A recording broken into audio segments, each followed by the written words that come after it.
menyampaikan saran ke Presiden bahwa ini strategis ya, bahwa kita harus ada keberanian untuk memindahkan ibu kota. Dan saya kira ini sudah disiapkan sangat matang, studinya sudah banyak dilakukan. Ya, saya kira ini saya sangat mendukung. Saya menyarankan ke Presiden sudah bahwa kita harus teruskan, Pak. Tapi dari Beijing dengan penduduk 1,4 miliar, banyak tuh yang mau pindah ke situ. Jadi kita lagi bangunin ibu kota buat siapa? Apakah betul buat rakyat kita? Apakah betul buat bangsa kita? Atau kita persiapkan ini untuk Beijing baru? Yang jelas saja deh Pak Jokowi ngomong apa adanya aja dah. Apakah hitung-hitungan soal kedaulatan tidak masuk dalam pikiran seorang Menteri Pertahanan? Mas Bowo, gimana? Jangan sampai rakyat berpikir bahwa Menteri Pertahanan Indonesia menyetujui dan mendukung NKRI dicaplok oleh RRC. Astagfirullahaladzim.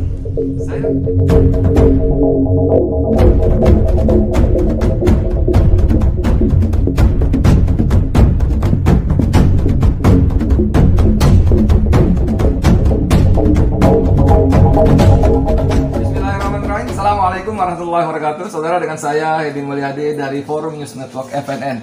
Saudara sekalian, pasca saya melaporkan proses pindah ibu kota IKN, ibu kota negara baru dari Jakarta ke Kalimantan Timur kepada KPK kemarin hari Selasa ya, Selasa 18 Januari, dan juga sebelumnya dalam sebuah press conference saya juga bunyi soal IKN ini, dan ada beberapa teman yang memotong video pendek saya itu pada bagian khusus tanda kutip ngomelin Menteri Pertahanan Prabowo Subianto. Pengembang Cina yang membangun di sana, mereka nggak masalah rugi kosong, nggak masalah, karena pasti ada penduduk yang dikirim ke sana. Siapa?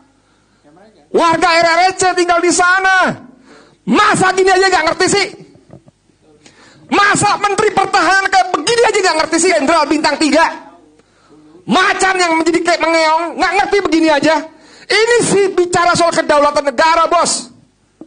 Gila, gebleknya kelewatan gitu loh. Ini mereka yang tinggal semua. Saat dibutuhkan tinggal kasih, siap, selesai nih kita Indonesia. Ini coba tolong dipikirin. Masa sampai segitunya sih kalian cari uang, serakahnya kalian menggadaikan kedaulatan, bro.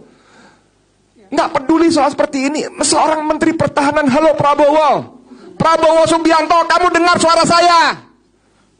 Saya mendapat banyak masukan dan bahan-bahan seputar IKN ini ya.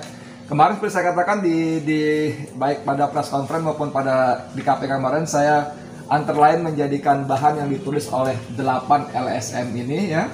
Ada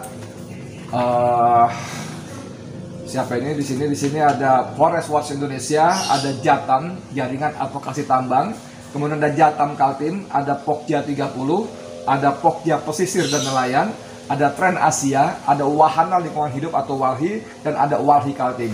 8 LSM ini yang concern dengan masalah-masalah lingkungan membuat studi yang sungguh-sungguh sangat bagus ya. Ini saya jadikan bahan juga untuk bicara seputar IKN. Kemudian masukan yang saya terima karena saya fokus kepada masalah kedaulatan, selain soal potensi kerugian ekonomi atau bukan, soal potensi ada kelompok sangat kecil manusia, oligarki, yang bakal memperoleh keuntungan sangat besar dari proyek pindah IKN ini, baik pada masalah konsesi lahan maupun pada penyediaan utilitasnya. Nanti kan perlu ada penyediaan air, ya, sumber air, ada listrik dan sebagainya, itu orang-orang dia juga para oligarki ini. Tapi saya juga concern masalah terkait dengan kedaulatan. Itu sebabnya kemarin saya secara lebih spesifik menyoroti masalah kedaulatan yang saya sampaikan langsung kepada Menteri Pertahanan Prabowo Subianto, dengan harapan bahwa Prabowo akan mendengar dan menonton video saya ini, dan ya setidaknya akan menjadi semacam evaluasi ya. Iya bener juga si Edi nih orang pinggir jalan yang nggak jelas ini ternyata memberikan masukan yang boleh juga apabila kita pikirkan, yaitu masalah kedaulatan. Nah saudara, ini masukan yang saya terima tadi. Jadi ini bunyinya, dalam perang konvensional atau militer, penaklukan ibu kota negara adalah simbol penaklukan negara.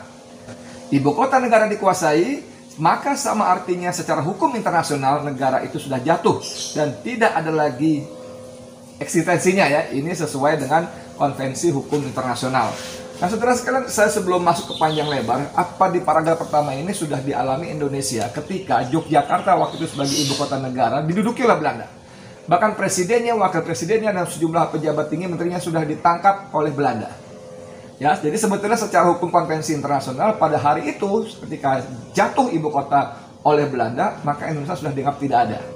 Nah, tampaknya hal ini yang dipahami betul oleh Syafruddin Prawira Negara, Mr. Syafruddin Prawira Negara, yang kemudian dia berinisiatif memproklamasikan pemerintahan darurat Republik Indonesia PDRI di Bukit Tinggi, Sumatera Barat.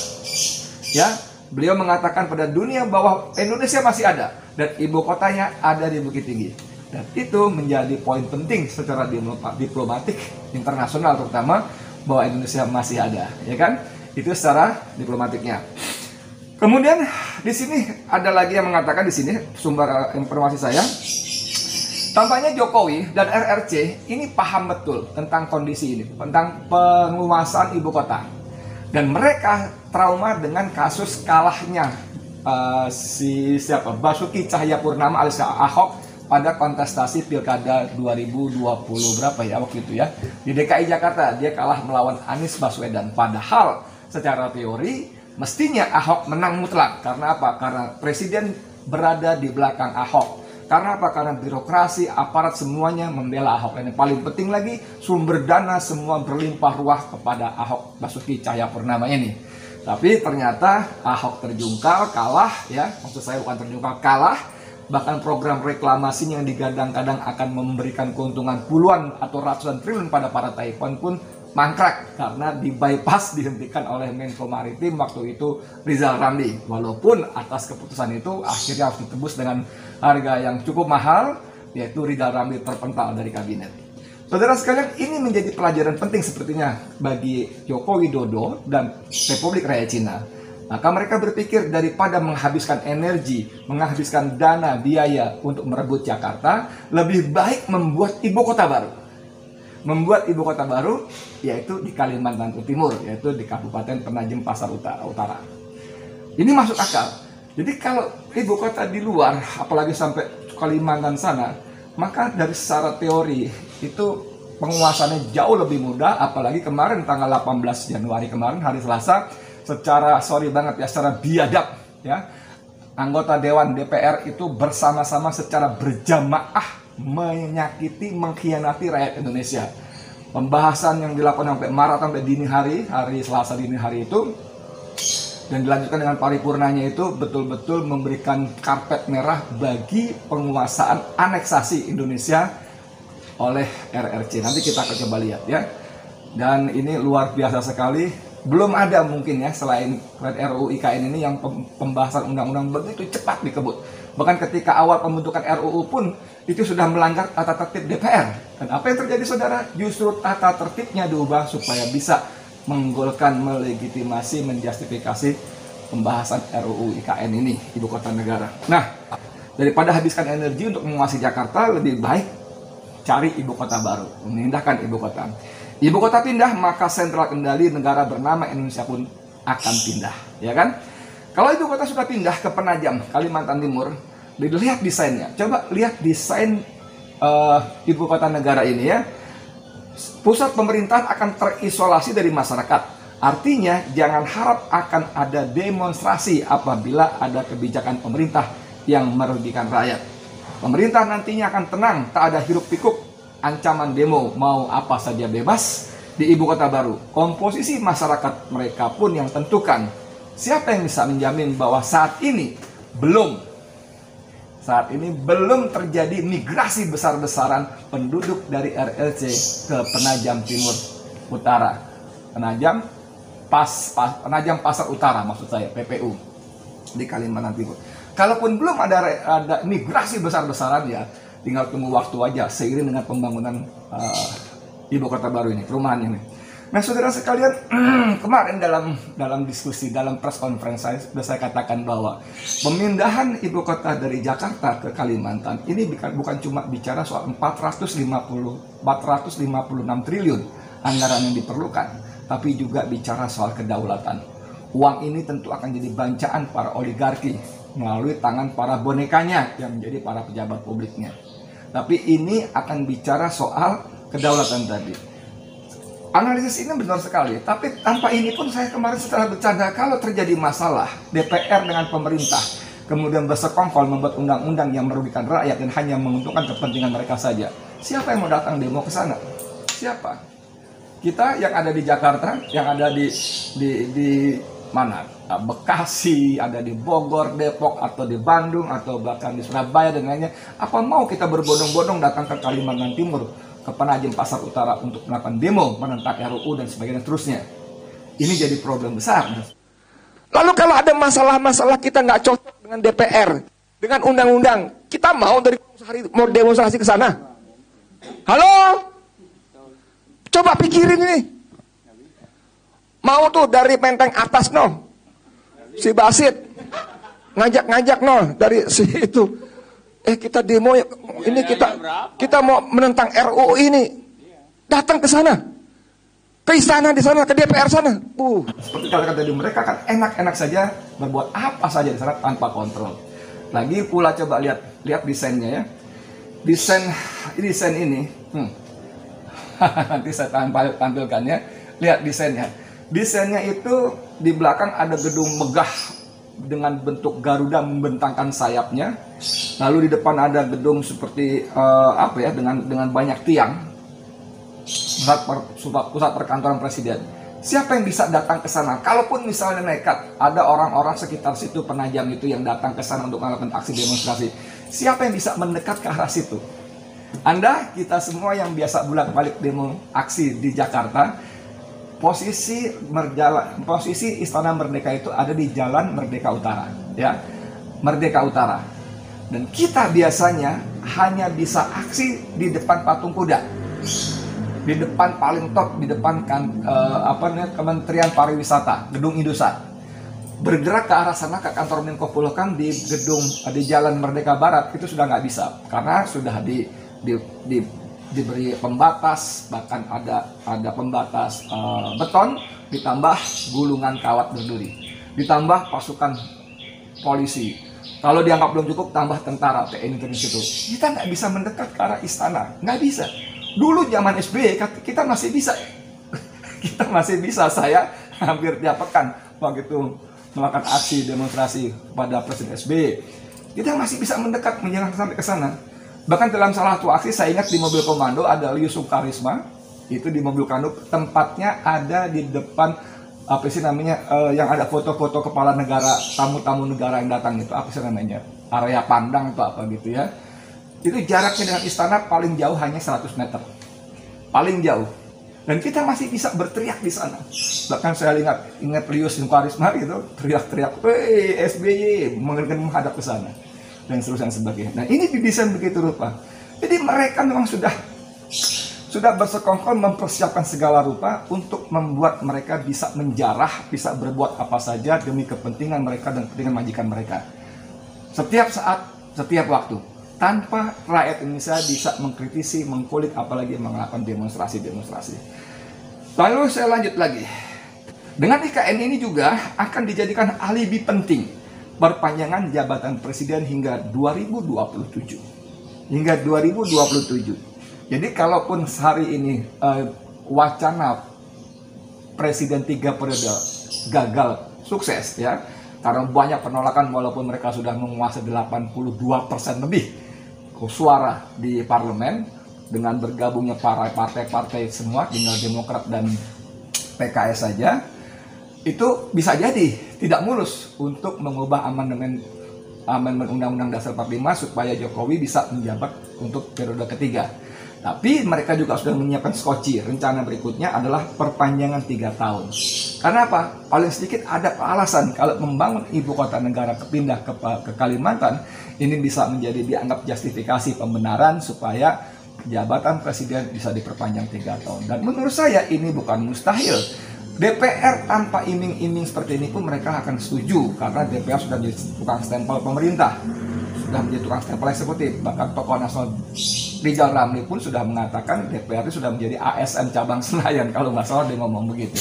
Nah, dengan perpanjangan jabatan 3 tahun, mereka akan menikmati privilege sebagai anggota dewan dengan segala macam fasilitas mewahnya, gajinya segala macam yang luar biasa hebatnya itu selama 3 tahun ke depan. Beda misalnya kemudian selesai, mereka harus bertarung lagi, lewat kontestasi lagi, berdarah-darah lagi, keluar uang lagi, energi lagi, waktu lagi. Ini dapat hadiah perpanjangan 3 tahun, siapa yang nggak mau? Dan saya mendengar untuk ini perpanjangan periode ini juga sudah digelontorkan, disiapkan uang 3,4 triliun untuk digelontorkan. Dahsyat saudara, dahsyat sekali. Ini perampokan luar biasa. Ya. Kemudian lagi mengatakan Kalimantan sebagai salah satu pulau terbesar di dunia, secara geografis dan demografis, menurut ahli planologi bisa menampung beban manusia 200 hingga 300 juta. Jadi di Kalimantan itu saja nanti akan bisa menampung 200 sampai 300 juta. Saya mau tanya kepada Anda, wahai rakyat Indonesia yang berpikir waras, berakal sehat. Anda mau pindah ke Kalimantan sana, ke ibu kota? Hah? Anda yang tinggal di Menteng, nggak usah Menteng lah, Anda tinggal di Cengkareng, Anda tinggal di Bekasi, Anda tinggal di Tanjung Priuk, Anda yang tinggal di Depok, Anda yang tinggal di mana-mana lah, ya di luar, di seluruh Jawa ini. Anda mau pindah rame-rame ke sana, mau ngapain? Sementara Anda hidup di sini selama ini, Anda berpenghidupan di sini, bermata pencarian di sini, berbisnis di Jawa, ya di Jakarta, di Solo, di Surabaya, Semarang, sebagainya. Lalu ngapain mau pindah ke sana? Apa yang mau Anda lakukan di sana? Kerja apa di sana? Mau nanam apa di sana? Orang Anda setiap hari kerjanya bukan bertani. Anda akan patah pinggang ya, menyangkul dan sebagainya. Jadi kalau Kalimantan bisa dihuni 200 sampai 300 juta manusia, coba bayangkan siapa yang akan datang menghuni ke sana? Siapa yang akan membangun perumahan di sana? Anda pikir Agung Podomoro, Ciputra, Lipo Land, apalagi Metropolitan Land, apalagi Agung Sedayu dan sebagainya. Anda pikir mereka mau membangun perumahan di sana? No. Mereka pebisnis, saudara. Mereka hanya akan membangun perumahan, komplek dan sebagainya, klaster dan lainnya, kalau mereka yakin ada pembelinya. Ada pembelinya dan punya kekuatan daya beli, baru mereka mau bangun. Kalau mereka bangun di sana, siapa yang mau beli kalau enggak? Siapa yang mau beli? Jadi saudara, nanti ini Cina lagi. Entah pengusaha Cina, entah pengusaha dari Cina langsung yang akan membangun klaster-klaster perumahan di sana, dan yang mengisinya adalah rakyat Republik Cina. Rakyat RRC yang akan datang ke sana. Dan ini sudah dibaca dari depan, dari awal. Seorang tokoh nasional, ekonom senior Rizal Ramli, dia berteriak-teriak, Mas Jokowi, jelaskan kepada kita rakyat Indonesia, buat siapa ibu kota baru itu? Itu bukan buat rakyat Indonesia, itu buat Beijing baru, kalau kata Rizal Ramli.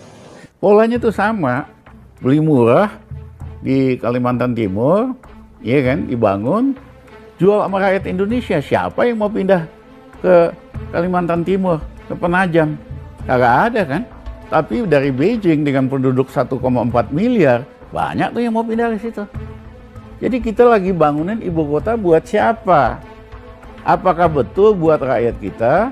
Apakah betul buat bangsa kita? Atau kita persiapkan ini untuk Beijing baru?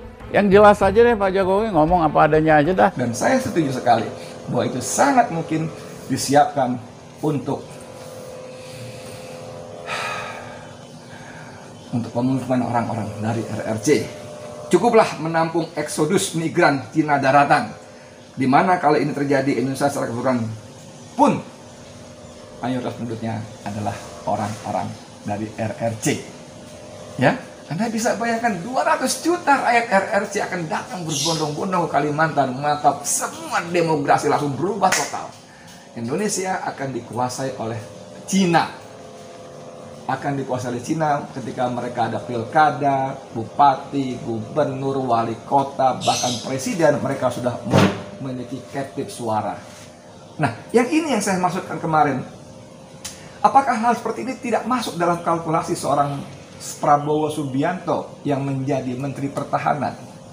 Sehingga dia dengan sangat enteng dan ringannya, sangat yakinnya, dia mendukung penuh perpindahan ibu kota dari Jakarta ke Kalimantan Utara. Menyampaikan saran ke Presiden bahwa ini strategis, ya, bahwa kita harus ada keberanian untuk memindahkan ibu kota, memisahkan pusat pemerintahan dari pusat keuangan, perdagangan, industri. Dan saya kira ini sudah disiapkan sangat matang, studinya sudah banyak dilakukan. Ya, saya kira ini saya sangat mendukung. Saya menyarankan ke Presiden sudah bahwa kita harus teruskan, Pak. Itu. Dan ternyata temuan dari 8 LSM ini menyebutkan bahwa ada sejumlah nama yang sangat diuntungkan, akan sangat diuntungkan kalau ibu kota pindah ke Kalimantan, selain Sukanto Tanoto, selain Luhut Binsar Panjaitan, selain bahkan ada kemarin Yusril Izzah Mahendra, ada anaknya Setia Novanto, juga ada nama Hasim Joyo Hadikusumo, ya. Nih, ini jika dilihat di ring 1 dan ring 2 IKN, maka penguasaan konsesi didominasi oleh Sukanto Tanoto serta Hasim Joyo Hadikusumo. Lalu diikuti pengusaha-pengusaha lainnya yang terkait dengan 150 konsesi tambang, sawit, hingga hutan. Hasim Joyo Hadikusumo juga tercatat sebagai komisaris utama PT International Timber Corporation Indonesia. Kartika Utama yang memiliki hak konsesi 173.395 hektar. 173.395 hektar. Dan tepat berada di ring 2 IKN. Hasim adalah adik kandung dari Prabowo Subianto, Menteri Pertahanan di Kabinet Indonesia Maju. Saya tidak yakin apakah karena ini Prabowo Subianto menyetujui bahkan mendukung Indonesia, ibu kota Indonesia pindah dari Jakarta ke Kalimantan. Tapi kalau hanya karena ini, Masya Allah, sorry banget Mas Prabowo, sorry banget, cetek bener Anda cetek betul. Anda yang kami kenal selama ini sebagai jenderal yang patriot, jenderal yang heroik, patriot, rasa merah putihnya tebal sekali untuk Indonesia. Kalau hanya karena ini punya adik, punya lahan, kemudian di Kalimantan sana Anda setuju Indonesia pindah, Masya Allah, cetek sekali Prabowo Subianto. Dan ini orang tidak keliru kalau mengatakan Prabowo setuju Indonesia ibu kota pindah, dan Prabowo setuju NKRI dicaplok oleh RRC. Ini pertanyaan. Anda bisa bantah, jelaskan kepada saya, kepada Edi Mulyadi, pada warga rakyat Indonesia seluruhnya. Apa yang menjadi pikiran Menteri Pertahanan seorang Letnan Jenderal Prabowo Subianto bisa menyetujui ini? Jelaskan kepada kami. Apakah hitung-hitungan soal kedaulatan tidak masuk dalam pikiran seorang Menteri Pertahanan? Mas Bowo, gimana? Jangan sampai rakyat berpikir bahwa Menteri Pertahanan Indonesia menyetujui dan mendukung NKRI dicaplok oleh RRC. Astagfirullahaladzim. Saya Edi Mulyadi untuk FNN. Assalamualaikum warahmatullahi wabarakatuh.